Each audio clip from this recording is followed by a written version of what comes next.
En este video vamos a hablar de la calidad de datos. Primero voy a mostrarles algunos ejemplos que muestran la importancia de ese tema.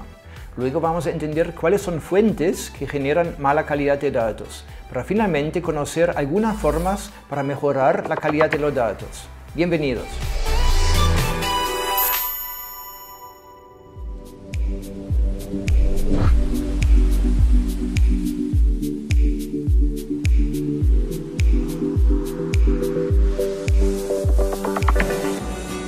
Vamos a hablar de la calidad de datos. Lo primero que queremos entender es qué significa datos tienen mala calidad. Lo que vemos acá son algunos ejemplos. Por ejemplo, el valor puede ser incorrecto. Es lo más directo, lo más obvio. Si el valor debería ser, por ejemplo, si hablamos de edad, 25 años y lo que ingresamos es 26, hablamos de un valor incorrecto. Pero aparte de eso, pueden haber también otros datos de mala calidad.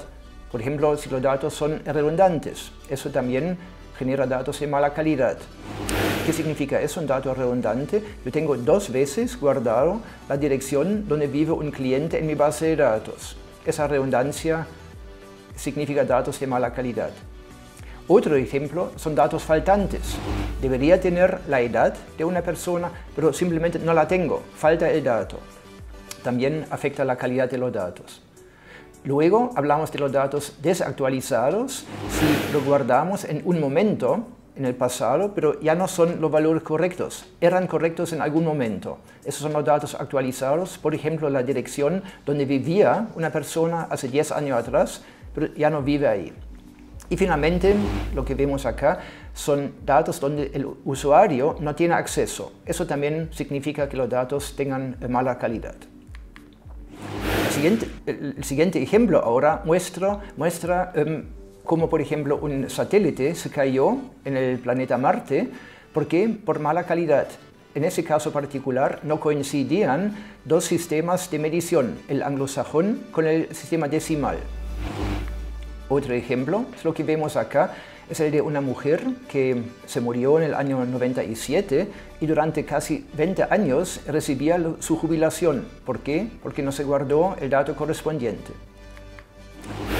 Podemos seguir con ejemplos. Aquí hay un artículo de un diario en Estados Unidos que habla del costo que generan los datos de mala calidad solamente en un año, solamente en Estados Unidos. Las cifras son 3 trillones de dólares. Esos son 3 millones de millones. Cuento corto, todos esos ejemplos muestran el efecto que pueden tener datos de mala calidad. Como siguiente paso, queremos ahora entender cómo se generan esos datos, de dónde vienen, cómo pasa la mala calidad en los datos. Aquí, primero y lo más obvio, es el ingreso de datos. Si yo debería ingresar un 5, pero ingreso un 6, eso es un dato equivocado. Por otro lado, tenemos el ingreso a través de redes sociales. Todos los que usamos redes sociales sabemos el lenguaje que usamos, palabras mal escritas, un lenguaje muy particular según la plataforma. En palabras simples, generamos datos de mala calidad. Y lo que vemos aquí también, datos escritos a mano. Si, por ejemplo, uno escribe un 7, pero se interpreta como un 1, también genera mala calidad. Finalmente, en encuestas también se generan datos de mala calidad. Uno deja campos vacíos porque tiene que llenar muy rápidamente una encuesta. También puede llenar con errores o mal escrito. La siguiente pregunta que nos interesa ahora es ¿qué podemos hacer para mejorar la calidad de los datos? Una estrategia es simplemente corregir. Si, por ejemplo, nos falta un dato, lo que hablamos al principio, un dato faltante, por ejemplo, nos falta la edad de una persona en la base de datos, ¿qué podemos hacer? Podemos reemplazar ese valor faltante por ejemplo, por el promedio de la edad de los clientes donde sí tenemos ese valor. Eso sería corregir un valor faltante. También podemos corregir datos que están fuera del rango. Por ejemplo, clientes cuya edad en el sistema es 200 años o un valor negativo. También podemos corregir, por ejemplo, colocando el promedio del valor correspondiente. La otra estrategia sería evitar el error. y como sabemos siempre es mejor evitar un error que después corregirlo. Ahí hablamos por ejemplo de la capacitación. Es un tema que tiene que ver con la capacitación de personas que trabajan con el ingreso de datos. Yo puedo compartir un ejemplo que a mí me pasó en un supermercado cuando compré 3 tipos de yogurt, entre otras cosas, y los 3 tipos de yogurt tenían el mismo tamaño y era de la misma marca, pero los sabores eran distintos: frambuesa, plátano, vainilla. ¿Qué hizo la cajera? Tomó uno de los 3 tarros de yogurt y lo pasó 3 veces por el lector. Lo que ella hizo fue correcto para su ámbito de trabajo, porque el precio es el correcto, pero ella generó datos de mala calidad.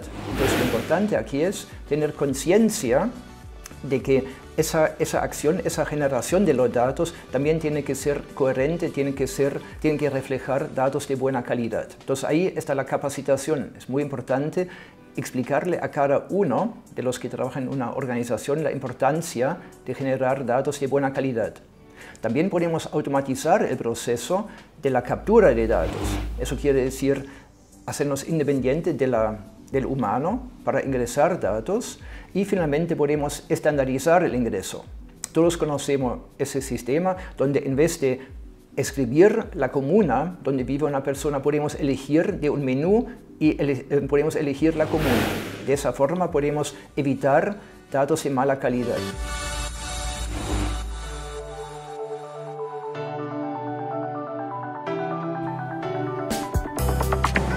Lo que vimos en esa lección son algunos ejemplos que muestran cómo podemos generar datos de mala calidad. Y quiero invitarlos a esa reflexión y pensar cómo podemos mejorar la calidad de los datos en nuestro entorno.